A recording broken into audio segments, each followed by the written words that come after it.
Alhamdulillahilladzi arsala rasulahu bil huda wa dinil haq liyuzhirahu 'alad dini kullihi wa kafa billahi syahida. Asyhadu an la ilaha illallah wahdahu la syarikalah wa asyhadu anna Muhammadan abduhu wa rasuluhu la nabiyya ba'dah.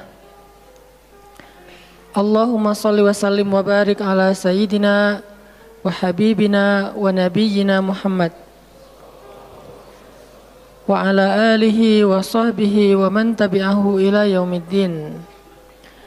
Nahmadullaha ta'ala wa nashkuruhu la in syakartum la azidannakum wa la in kafartum inna azabi lasyadid.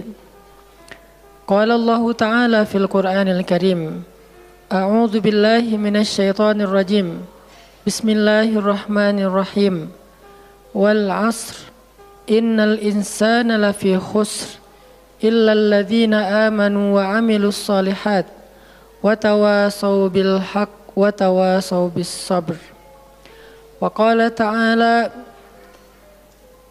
Alam nashrah laka sadrak wa wada'na 'anka wizrak alladzi anqadha dhahrak wa rafa'na laka dhikrak fa inna ma'al 'usri yusra inna ma'al 'usri yusra fa idza faraghta fansab wa ila rabbika farghab. Shadaqallahul azim.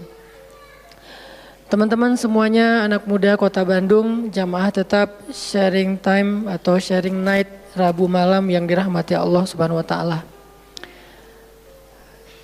Semua orang di dalam kehidupan dunia itu pernah atau bahkan sering merasakan lelah. Karena dunia ini adalah tempat orang bermujahadah. Semuanya diraih dengan mujahadah. Gak ada yang didapatkan di dunia ini dengan cara yang mudah. Karena tabiat dari dunia itu adalah tempat bersusah payah. Fitrahnya dunia adalah tempat orang bercocok tanam, bukan memetik hasil. Yang namanya bercocok tanam, kalau kita melihat pada kehidupan para petani atau para pekerja di ladang, di sawah, di kebun, maka kita akan melihat akan melihat kelelahan, keletihan, dan kesusah payahan yang luar biasa. Itulah tabiat dunia. Berbeda dengan tabiat di surga. Di surga itu semuanya akan didapatkan dengan cara yang mudah. Bahkan sebagian riwayat mengatakan seorang perempuan di surga apabila inginkan seorang anak, maka Allah Subhanahu wa taala akan memberikan anak kepadanya saat itu juga tanpa harus bersusah payah mengandung selama 9 bulan. Saat ini pengen punya anak dengan spesifikasi tertentu, maka saat ini juga dia akan diberikan anak bayi tanpa harus mengandung 9 bulan lamanya. Tanpa harus susah-susah menyusui. Allah akan datangkan untuk dia bayi yang dia sukai, kemudian Allah datangkan orang-orang yang akan pelayan-pelayan yang akan merawat dan membesarkan bayi itu untuk dia. Karena di sana dia adalah seorang ratu yang tidak perlu lagi bersusah payah. Di surga itu ketika seseorang menginginkan makanan, maka Allah Subhanahu wa taala mendatangkan untuknya makanan dengan cara yang sangat mudah. Bahkan ketika dia menginginkan buah-buahan, maka pohon itu akan menunduk untuknya sehingga dia bisa memetik buahnya tanpa harus bangun dari tempat duduknya jika dia menginginkan itu.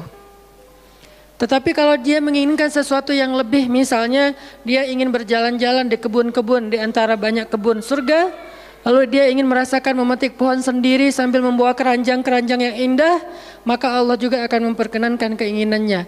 Kaifa yasha, sebagaimana yang dia inginkan. Berbeda dengan dunia.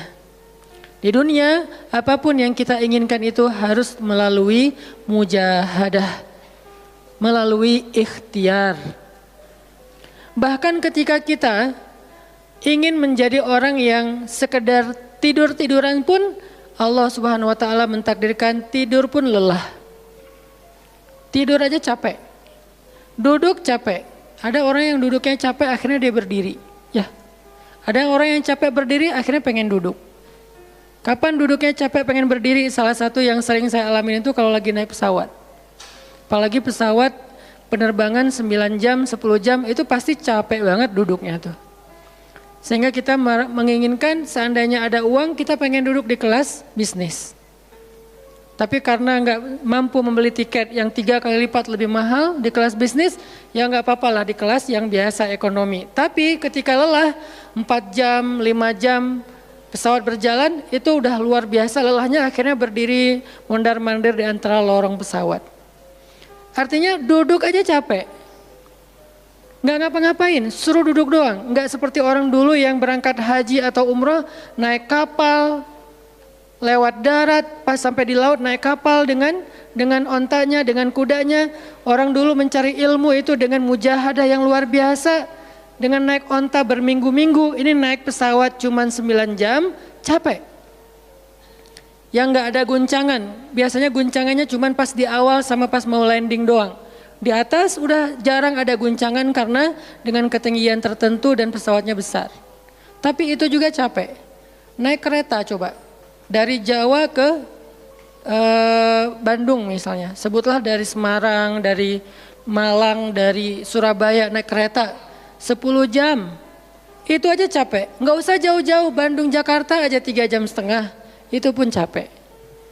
Atau kita naik mobil, nggak perlu nyetir, pakai online, duduk aja di belakang atau di sebelahnya si driver, perjalanan 1/2 jam dari tempat kerja kita ke rumah atau dari rumah ke tempat kerja, ke kampus, ke sekolah gitu, itu aja capek. Artinya dunia itu emang kayak gitu tabiatnya teman-teman. Tabiat dari dunia itu adalah lelah. Sehingga kalau ada orang yang menghindari capek dengan tidak ngapa-ngapain, itu hal yang agak klise dan naif. Bagaimana dia bisa menghindari lelah? Bagaimana dia bisa menghindari ta'ab? Bagaimana dia bisa menghindari bosan? Bagaimana dia bisa menghindari dalam keadaan susah payah? Sedangkan dia masih berada di sebuah tempat, bumi, dunia yang tabiatnya memang tempat bersusah payah dan lelah. Satu-satunya cara menghindari lelah yang tidak perlu lagi bersusah payah itu hanyalah masuk surga. Tetapi kan itu tidak terjadi sekarang, kita harus meninggal dulu dan kita belum mau. Ada yang mau meninggal masuk surga sekarang? Kalau dijamin sih insya Allah ya, masalahnya nggak ada jaminan. Kalau para sahabat enak, mereka dapat jaminan. Surga Bilal, sebelum Bilal meninggal, Rasulullah udah bilang, bima sabaktani ilal jannah ya Bilal. Dengan apa kamu mendahului aku ke surga wahai Bilal? Dengan wudu dan sholat syukur wudu. Begitu juga nanti ada sahabat lain yang dijamin masuk surga bighairi hisab wala azab. Salah satunya adalah Ukasyah. Kalau kita tidak ada jaminan apapun di akhirat kecuali berikhtiar dan bermujahadah untuk bisa mendapatkan kebaikan sebanyak mungkin di sisi Allah. Sehingga alangkah naifnya seseorang yang menghindar dari ta'ab wal ham wal gham. Dia berusaha menghindar dari lelah, menghindar dari susah payahnya kehidupan, menghindar dari beban-beban hidup. Itu nggak bisa dilakukan karena kita masih berada di dunia. Yang perlu kita sekarang coba pilih adalah kita mau lelah untuk hal yang sia-sia? Apakah kita mau lelah untuk hanya bersenda gurau? Apakah kita mau lelah hanya untuk hal yang tidak ngapa-ngapain? Atau justru lelah kita itu untuk sesuatu yang mudah-mudahan beribadah kepada Allah? Makanya disebut dengan lelahnya menjadi lillah. Karena dua-duanya lelah. Ada orang yang pergi ke masjid lelah, capek pergi ke masjid.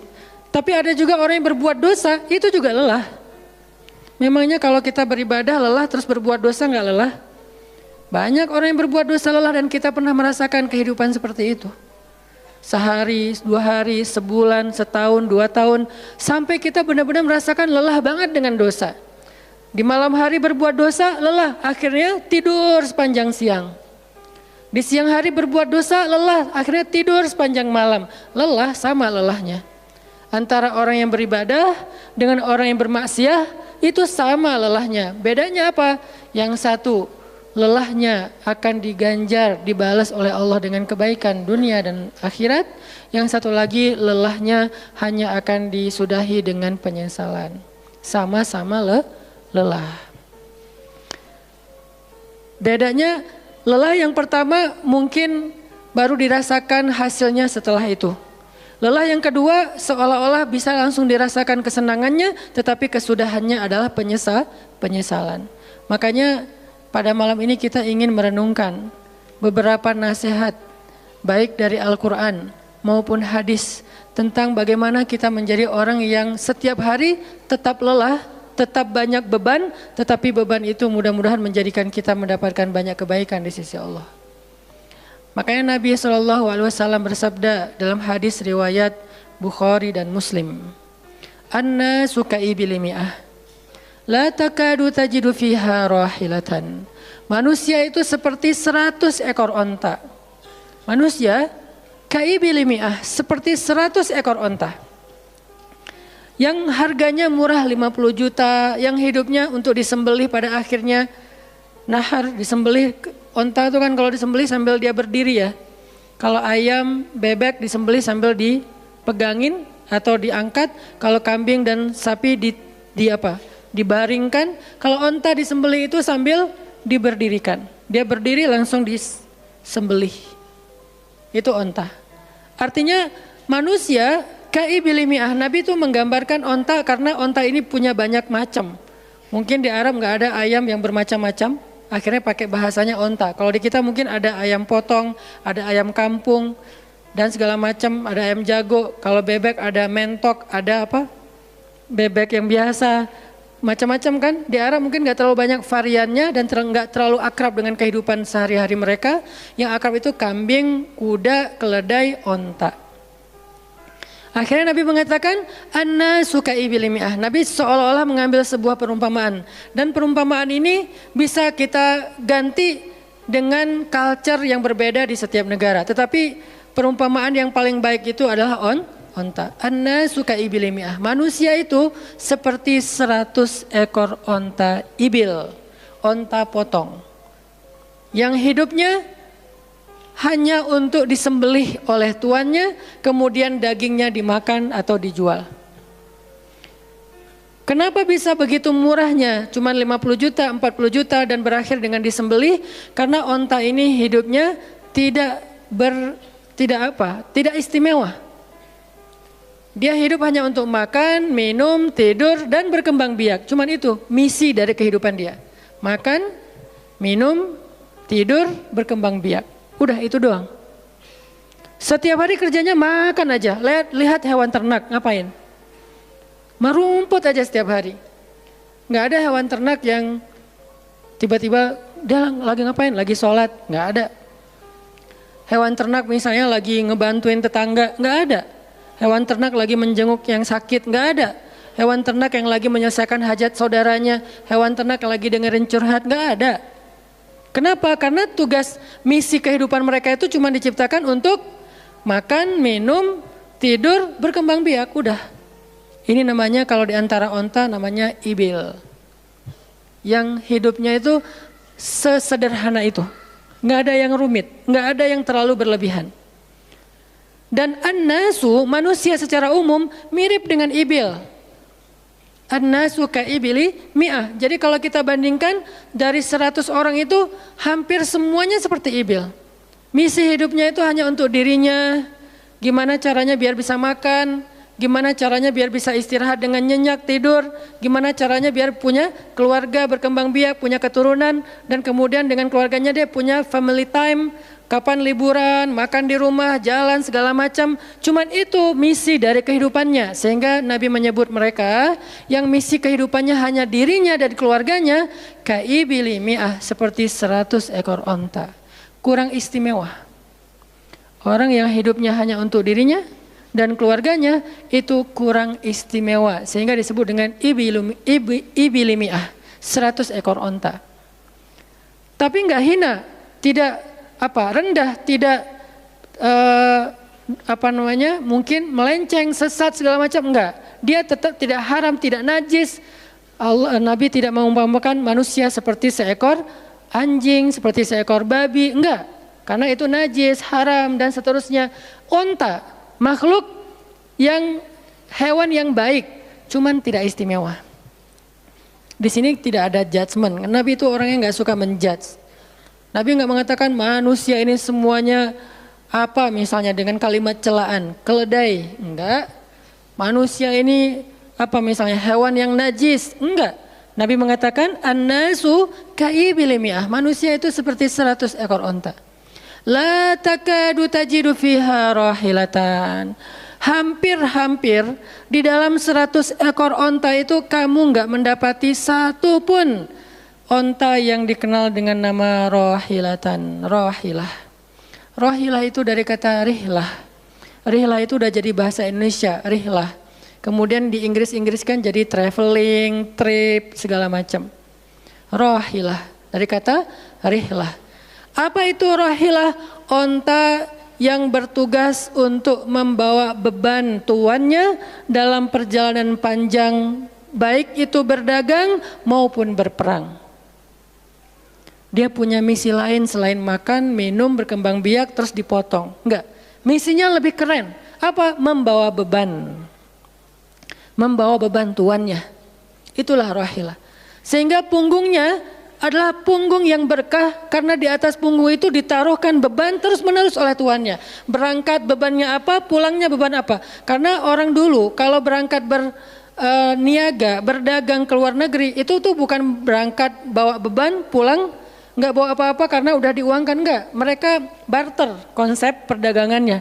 Kalau berangkatnya bawa kain, pulangnya nanti bawa karpet. Berangkatnya bawa gandum, pulangnya nanti bawa sutra misalnya. Tetap aja ada beban karena mereka berangkat jual apa misalnya ke Syam, dari Mekah ke Damaskus.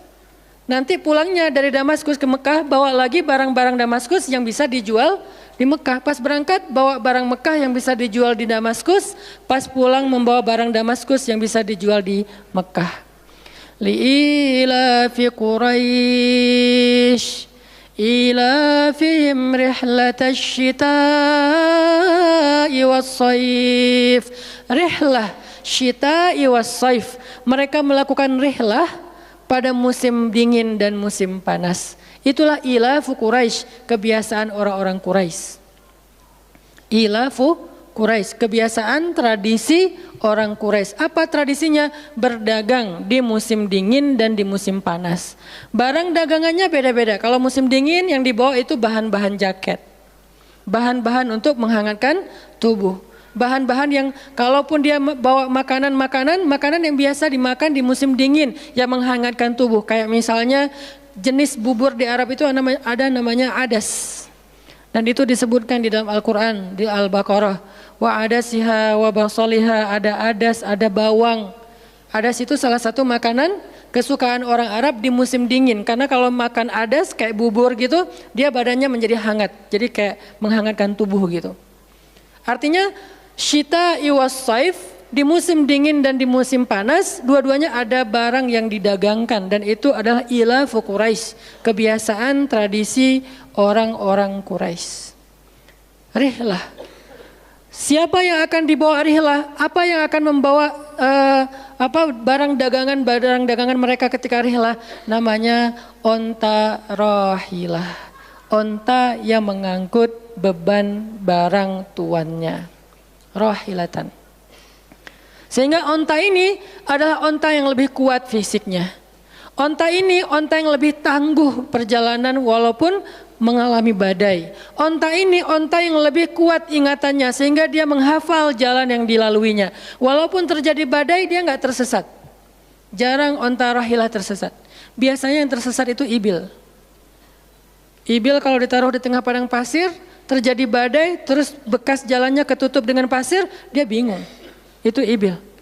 Sehingga kalau kita baca cerita-cerita tentang orang yang tersesat di padang pasir, rata-rata istilahnya kalau enggak jamal ya ibil.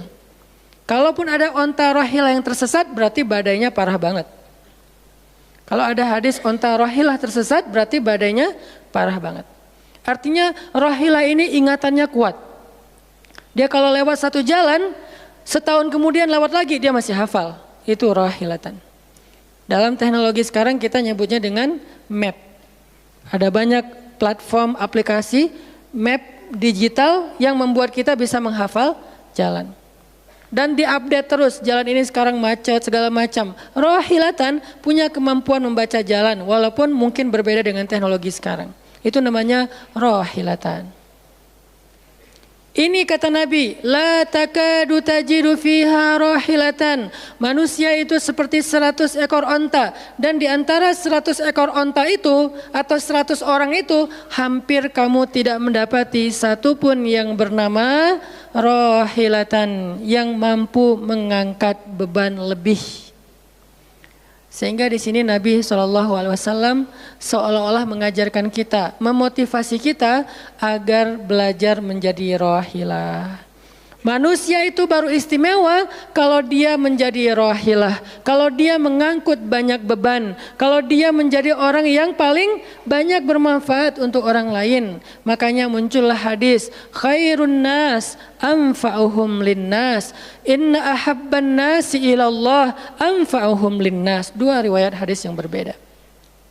Sebaik-baik manusia, kalau dalam analogi yang pertama, sebaik-baik onta adalah rahilatan. Bukan ibil, bukan nakoh, bukan jamal. Sebaik-baik onta rahilatan. Kenapa kok rahilatan? Karena dia yang paling bermanfaat, soalnya dia yang paling banyak mengangkut beban. Sehingga dengan analogi tentang onta rahilah, kita menerjemahkan hadis khairun nas, sebaik-baik manusia dengan istilah khair. Arti khair itu memberi lebih, arti khair itu bermanfaat. Khairun nas anfa'uhum linnas, sebaik-baik manusia yang paling bermanfaat untuk orang lain. Dalam riwayat yang lain, inna ahabban nasi ilallah, sesungguhnya orang yang paling dicintai Allah di antara manusia, anfa'uhum linnas, yang paling bermanfaat untuk orang lain. Itu yang paling dicintai Allah di antara manusia. Muncul lagi hadis yang mirip, inna ahabbal a'mali ilallah sururun tudkhiluhu ala qalbi muslim. Sesungguhnya perbuatan, amal soleh, aktivitas, pekerjaan yang paling disukai Allah di antara yang kita lakukan dalam kehidupan sehari-hari adalah membahagiakan hati orang lain. Ini semuanya hadis-hadis yang memiliki makna yang sama, yaitu menjadi pengangkut beban. Lelah Ustadz, lelah. Enggak ngangkut beban, lelah juga. Ngangkut beban, lelah juga. Cuman bedanya, orang yang lelah tanpa mengangkut beban, hidupnya penuh dengan keluh kesah, tidak ada yang menghargai, tidak dimuliakan, akhirnya dia ngeluh.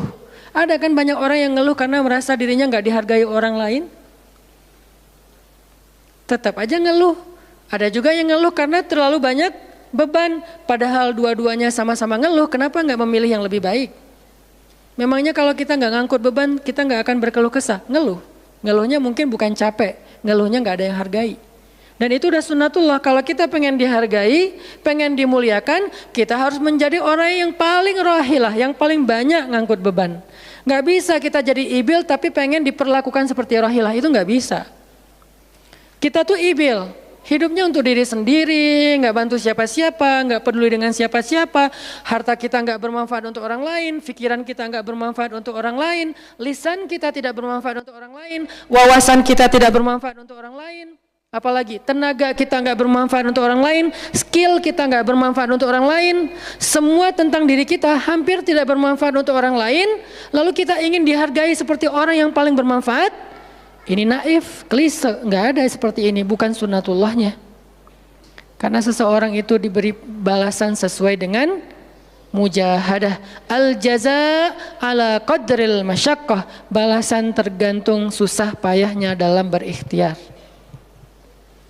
Siapa yang mujahadahnya lebih, maka rewardnya lebih, jazanya lebih. Jadi saya kadang-kadang ngerasa, dulu saya juga pernah merasa kayak gitu. Kenapa kok dia dihormati saya enggak? Kita enggak boleh cemburu tanpa alasan. Seolah-olah misalnya harusnya hormati semua orang dong, enggak bisa. Itu udah fitrah manusia dan sunnatullah dalam kehidupan di dunia. Kalau kita pengen dihormati orang, kita harus menjadi rahilah. Kalau kita pengen dihargai orang, kita harus jadi rahilah. Nggak bisa kita berharap dihargai oleh pasangan kita atau calon pasangan kita, tapi kita nggak punya tanggung jawab. Nggak bisa. Kalau teman-teman pengen dihargai oleh pasangan halalnya, teman-teman harus mengangkat tanggung jawab yang lebih berat daripada dia. Kalau dia yang capek, kita leyeh-leyeh aja di rumah, tapi kita minta dihargai, saya kan suami. Suami itu bukan status, suami itu peran. Ada orang dia jenis kelaminnya perempuan, tapi dia suami. Kenapa? Karena dia mengambil peran laki-laki. Dan itu saya melihat banyak perempuan seperti ini, hebat dan memalukan bagi suaminya. Di beberapa tempat saya melihat suaminya di pagi hari nggak kerja, cuma nongkrong-nongkrong aja di warung, ngopi juga itu ada uangnya, giliran untuk nafkah keluarga dia nggak punya uang, untuk ngopi, untuk rokok dia punya uang, untuk anaknya nunggak sekolahnya. Untuk anaknya makanannya seadanya, sehingga karena ini udah berjalan bertahun-tahun, akhirnya istrinya udah nggak sanggup lagi berharap kepada dia, minta cerai juga nggak dicerai-ceraikan, akhirnya istrinya ikhtiar sendiri, istrinya jadi pembantu rumah tangga, istrinya jadi kerja ke luar negeri. Saya beberapa kali ke Hong Kong, hampir tiap 4 bulan sekali ke Hong Kong, dan selalu mendengar cerita teman-teman di Hong Kong, para pejuang-pejuang di Hong Kong itu kan 99%-nya perempuan ya. Hong Kong itu 99% lebih perempuan. Beda kan sama Taiwan, Korea itu laki-laki dan perempuan agak imbang lah. Tapi kalau Hong Kong itu bisa dibilang dari 100 pekerja 99 orangnya bahkan lebih adalah perempuan. Dan semua mereka punya masalah yang hampir sama di negerinya, di kampungnya. Masalahnya mereka terpaksa untuk berangkat ke luar negeri karena ada yang demi membiayai sekolah anak-anaknya, single parent. Kemana suaminya? Suaminya pergi dan tidak bertanggung jawab. Atau suaminya ada tapi tidak mampu mencari nafkah. Terpaksa dia kerja ke luar negeri dengan segala macam resiko. Dan banyak banget kasus di Hong Kong.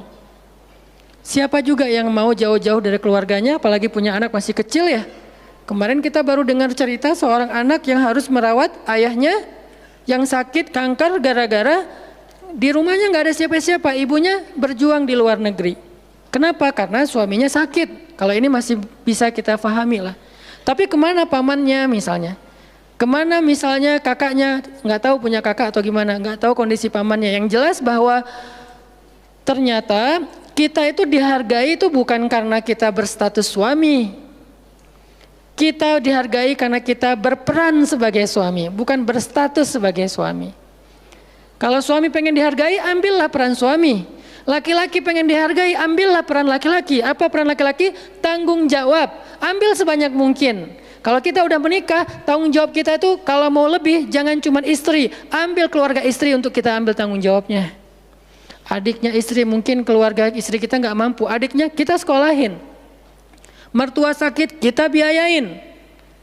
Nanti siapa lagi? Keluarga besarnya ada masalah, kita biayain, kita hutangin. Kalau misalnya kita nggak sanggup memberikan hadiah atau sedekah, ambil amanah, tanggung jawab itu ambil semampu kita. Itulah contoh Rasulullah SAW. Makanya Nabi ketika sudah menikah dengan Khadijah, yang tinggal di rumah Nabi itu bukan cuma anak kandung beliau, ada anak angkatnya Zaid bin Harithah, ada sepupunya Ali bin Abi Thalib. Ada banyak lagi keluarga besar Khadijah yang tinggal bersama Nabi. Sehingga rumah Nabi itu adalah rumah yang banyak sekali orang-orang yang ditampung oleh beliau. Itu yang disebut dengan anfa'uhum linnas, ambil tanggung jawab yang besar. Sehingga Khadijah tuh respect banget sama sosok Nabi Muhammad. Bahkan sebelum Nabi dapat wahyu, sehingga gak disebut Nabi, respect sama sosok seorang Muhammad. Apalagi setelah beliau dapat wahyu, beban beliau bukan lagi keluarganya sekarang, beban beliau adalah umatnya. Yang diurus oleh Nabi bukan lagi keluarga sekarang setelah dapat wahyu, umat. Dan umat di sini lintas nasionalisme. Ada yang datang dari Persia, namanya Salman Al-Farisi.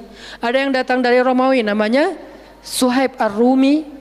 Ada banyak sahabat-sahabat yang lintas kabilah, bukan hanya orang Quraisy. Ada yang datang dari Yaman, termasuk Sumayyah dengan Yasir, keluarga yang pertama syahid dalam Islam. Ini dari Yaman. Kemudian pindah lagi ke Madinah yang bukan orang-orang Quraisy. Di sana ada Bani Mudhar dari kabilah Aus dan Khazraj. Nanti berkembang lagi sampai ke Asia, Eropa dan seterusnya.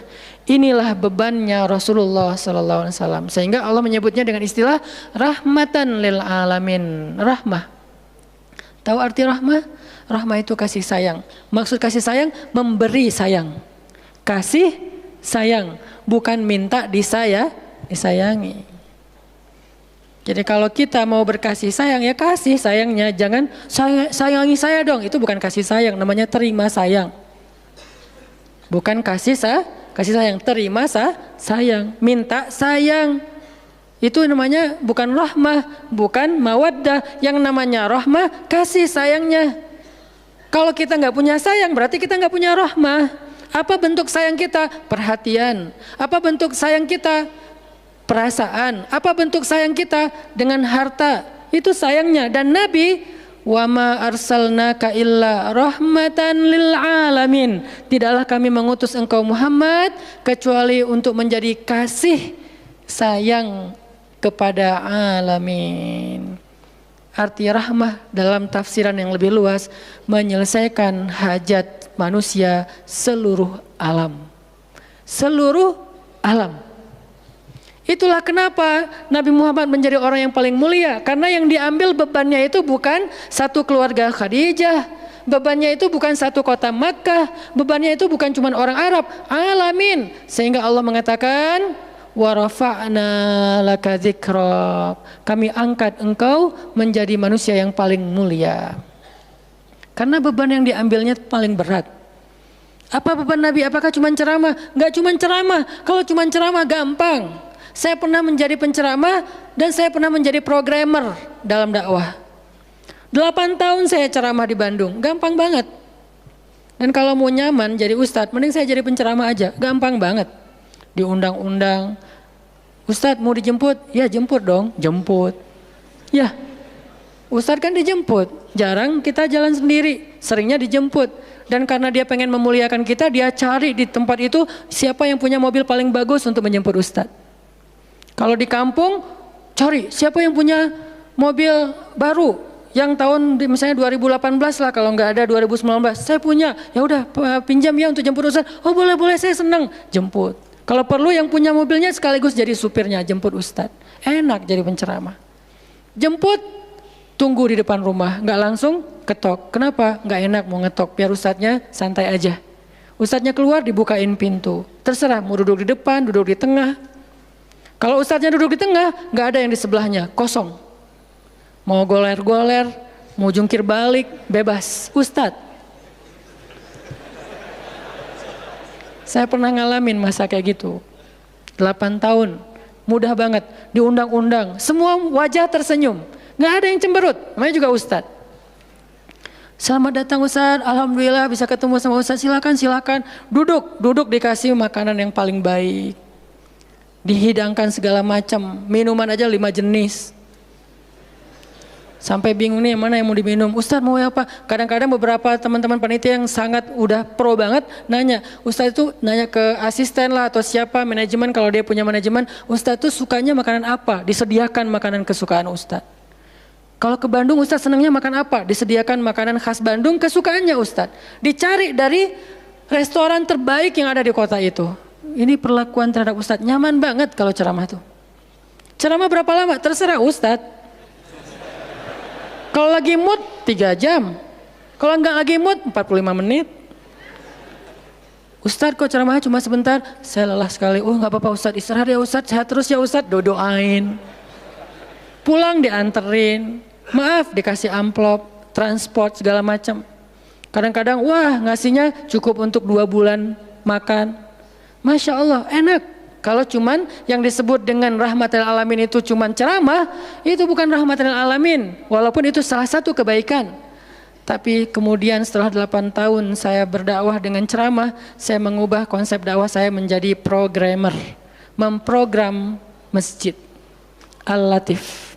Saya ngomong dengan Pak Iman beri saya kesempatan memprogram Al-Latif. Bikin gerakan, bikin dakwah. Bukan masjid yang memprogram, kemudian ustadz mengisi. Itu salah. Menurut saya keliru kalau masjid membuat program, ustadz cuma mengisi program itu. Keliru. Ustadz yang program, masjid fasilitasi, nanti insya Allah akan berkah. Alhamdulillah Pak Iman, Ketua DKM Al-Latif sepakat. Ya udah Ustadz silahkan, mangga dikasih waktu 2 tahun. Kalau nggak ada perubahan diambil alih. Dalam 2 tahun kita coba program dari awal. Bikin gerakan anak muda, pemuda hijrah lahir waktu itu. Mulai programming, gimana caranya biar masjid rame. Dari yang cuma 20 orang kajian setiap Rabu malam, dari dulu udah Rabu malam. Yang hadir berapa orang? 20 orang. Kalau Persib lagi main, libur. Semua pada nonton. Malah sering lagi libur. Kadang-kadang Persib nggak main. Terus yang main siapa? Yang main Piala Eropa kah, Piala Champion kah, Liga Eropa, Piala Dunia, libur. Akhirnya berkembang pelan-pelan jadi setengah masjid. Satu masjid membludak keluar masjid sampai ke Jalan Cendana. Akhirnya pindahlah ke masjid ini. Kenapa? Karena udah nggak nampung. Nggak enak juga dengan tetangga karena parkirnya kemana-mana. Kan kita pindah ke sini karena Al-Latif nggak nampung. Nah, ketika dakwah berubah menjadi programmer, bebannya beda. Udah nggak kayak dulu, enggak, beda. Pergi taklim, pergi sendiri. Bahkan berkorban dengan harta sendiri, bareng-bareng dengan teman-teman. Semuanya lelah, kita meeting sampai tengah malam. Emangnya gampang membuat tren hijrah? Nggak mudah teman-teman. Kita harus meeting, mikirin. Sekarang tambah lagi beban yang lain, Barisan Bangun Negeri. Para ustadz berkumpul, bikin gerakan bersama. Kita bikin Barisan Bangun Negeri, dikasih amanah untuk jadi amirnya, mikirin apa yang harus kita lakukan. Program pertama saya bilang less waste, isu lingkungan. Kenapa? Kita pengen jadiin masjid sebagai 911. Tapi pelan-pelan, nggak bisa langsung. 911 ini nanti kalau ada masalah di masyarakat, tetangga masjid yang ditelepon masjid. Anak saya sakit, telepon masjid. Ada yang meninggal, telepon masjid. Ada yang pingsan, telepon masjid. Ada yang baru diputusin, telepon masjid. Sampah ini udah darurat. Bandung ini hanya batas deadline penanganan sampah kita kalau kata Pemkot itu sampai 2023. Kalau kita nggak punya alternatif, ini akan jadi masalah besar. Jakarta, saya kemarin ke Jakarta sampai 2022, lebih cepat sedikit daripada Bandung. Artinya mereka hanya bisa menampung sampah sampai 2022. Sisanya kalau nggak ada solusi alternatif, maka akan terjadi masalah besar, tumpuk sampah di depan rumah masing-masing selama nggak usah sebulan, seminggu aja gimana rasanya? Nggak ada yang ngambil sampah di depan rumah kita, seminggu aja. Petugas sampah nggak ngambil sampah di depan kos-kosan, di depan rumah. Sehari telat aja itu udah nggak enak, apalagi seminggu, sebulan, setahun, jadi gimana? 2022, kota-kota besar rata-rata terancam dengan bom waktunya sampah. Kita angkat less waste supaya masjid menjadi salah satu media komunikasi antara Pemprov, Pemkot, pemerintah kepada publik. Kenapa? Soalnya trust publik kepada masjid itu bagus. RT RW bikin program pungut sampah kayak edukasi dan campaign tentang sampah, yang datang sedikit. Kalau RT RW bikin program, hari Minggu yuk kita bikin gerakan pungut sampah, sedikit yang datang. Tapi masjid bikin taklim, yang datang ribuan, apalagi 2-3 tahun terakhir, alhamdulillah luar biasa. Sehingga masjid punya potensi untuk mengkomunikasikan masalah ini kepada publik. Saya ajaklah teman-teman, yuk kita bikin isu sampah dimulai dari masjid. Jalan 2, Bandung, Bintaro udah jalan. Next mau kita jalankan di Jogja, di Malang, dan di Pontianak. Seluruh masjid di Indonesia. Programming, mikir, harus ketemu dengan beberapa orang, dan habis waktu saya dalam beberapa tahun terakhir bukan untuk dakwah tablik, makanya udah jarang ceramah. Teman-teman kalau ngelihat ceramah anak Taki di Bandung cuma sekali seminggu, itu juga kalau nggak libur ya. Kajian Rabu malam. Ustaz Hanan selain Rabu malam ngapain sih? Ustaz kosong nggak? Kosong, saya bilang. Kenapa nggak mau ngisi jadwal? Kosong dari taklim tapi nggak kosong dari aktivitas. Sehari meeting bisa 5 kali. Dulu saya pernah yang kalau bahasa teman-teman tuh ngeprank jamaah, bukan ngeprank sebetulnya. Katanya Ustaz nggak datang, tiba-tiba datang kan? Itu tuh meeting 5 kali sehari, dari pagi, siang, sore, menjelang maghrib, baru beres isya. Meeting dengan siapa aja Ustaz? Banyak hal yang harus kita bereskan untuk bisa memunculkan satu program kecil. Akhirnya beres isya, saya bilang masih ada jamaah enggak? Sebagian udah pulang Ustaz, tapi yang lain masih pada nunggu, kasihan. Ya udah saya jalan aja ke sini naik motor, sampai di sini isya baru ngisi kajian. Artinya ternyata bebannya beda. Tapi rohilatan, itu yang disebut dengan dakwahnya Nabi. Saya baru mengambil sebagian kecil dari banyak varian dari dan instrumen dakwah Nabi, itu cuma sebagian kecil, memprogram, baru masjid. Nabi itu alamin loh. Gimana mengubah kota Mekah yang dulunya kemusyrikan merajalela, perzinahan merajalela, kemudian anak perempuan dibunuh karena dianggap membawa sial, riba luar biasa, banyak yang dibunuh gara-gara gak mampu membayar hutang, dan perbudakan, dan banyak lagi masalah sosial. Bukan hanya masalah akidah dan ibadah. Akidah dan ibadah itu adalah inti masalahnya, kemudian merembet ke masalah sosial, biasanya kayak gitu. Kalau akidahnya melenceng, biasanya sosialnya rusak. Walaupun gak selalu kayak gitu juga sih. Karena ada di beberapa negara yang akidahnya mereka syirik, tapi sosialnya bagus. Walaupun ada problem sosial lain yang mungkin gak perlu dibahas di sini. Yang jelas awalnya berawal dari kemusyrikan, kemudian berkembang menjadi masalah ekonomi, sosial, dan seterusnya. Nabi menyelesaikan masalah kota Mekah. Gimana caranya? Mekah yang tadinya kota yang jahiliyah menjadi kota Islamiyah, kota yang Rabbaniyah, kota yang penuh dengan kebaikan. Madinah yang tadinya kota yang penuh dengan sampah, Yathrib berubah menjadi kota Munawwarah. Sekarang udah nyampah lagi. Di zaman Nabi itu benar-benar Madinah Munawwarah. Sekarang mungkin nggak sebagus di zaman Nabi, cuman bangunannya doang yang megah, tapi secara lingkungan, secara sosial nggak sebaik zaman dulu lah. Kalau bangunan itu kan bukan indikasi peradaban ya. Karena kita pernah mengalami masa peradaban Islam yang keren, nggak ada tuh bangunan pencakar langit seperti Dubai. Kita di Dubai bangunan pencakar langit, tetapi secara peradaban ada masalah di Dubai, terutama masalah sosial. Di Arab Saudi, masalah lingkungannya luar biasa, salah satu penghasil sampah 10 besar di dunia. Kalau untuk masalah sampah organik termasuk 5 besar di dunia. Artinya makan sering dibuang-buang. Makanya sampah organiknya paling banyak, waste-nya paling banyak. Itu yang diselesaikan oleh Nabi di kota Mekah dan Madinah, kemudian berkembang di kota-kota lain sampai ke Irak, sampai ke Syam, sampai ke Mesir, sampai ke Eropa, sampai ke Turki, sampai ke Afrika, bahkan sampai ke Nusantara. Rahmatan lil alamin, rahmah bukan cuma ceramah. Kalau ceramah, Nabi lebih jago dari siapapun. Orang siapapun yang berceramah itu kopas dari Nabi kan? Ada yang ceramah nggak kopas dari Nabi? Nggak ada. Kopas dari Nabi Musa? Enggak, kecuali diriwayatkan dari Nabi Muhammad, kemudian baru Nabi Muhammad meriwayatkan dari Nabi Isa dan Nabi Musa. Semuanya kopas, copy paste dari Rasulullah SAW. Artinya kalau mau ceramah, bahan Nabi itu banyak banget. Dan kalau Nabi mau ceramah, yang ngundang pasti banyak banget.